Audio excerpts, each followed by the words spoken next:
À 98 ans, Pierrette Arnal est une grand-mère qui raconte volontiers ses souvenirs.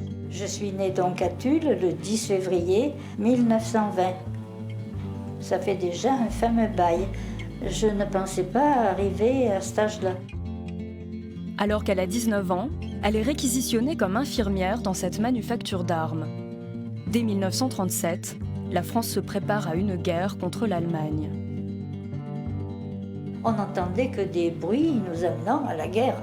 Ceux qui ont été surpris par l'arrivée des Allemands, ils devaient être endormis sans doute depuis longtemps, parce que dans toute mon enfance, on parlait de la guerre. Comment vous vous sentez, Pierrette, au moment où les Allemands arrivent et envahissent la France? Je pense que ça a été comme tous les Français. J'ai dû penser ce que tous les autres pensaient.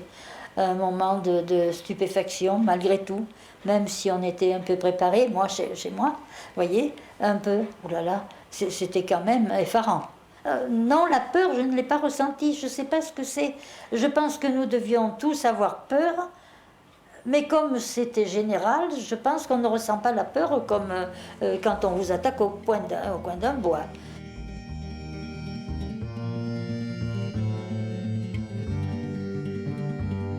Je n'ai pas demandé à entrer dans la résistance, ça m'est tombé dessus comme ça, tout naturellement.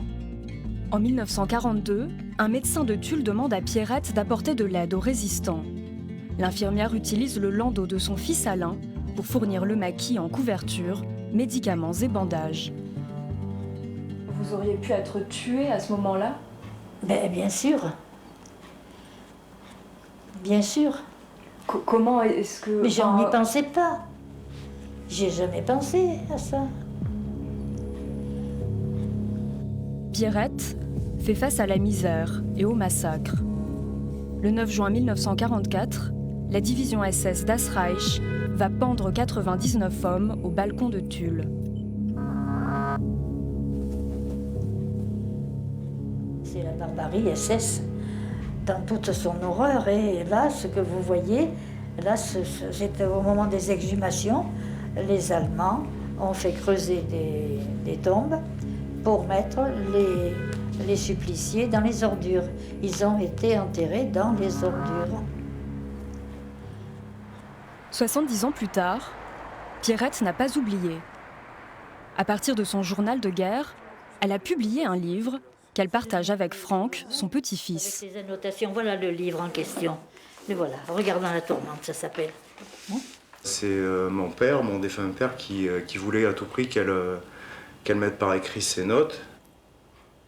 Je pense, depuis très jeune, qu'il faut écrire sur le passé, qu'il faut essayer de fouiller dans le passé si l'on veut se sentir bien dans son présent.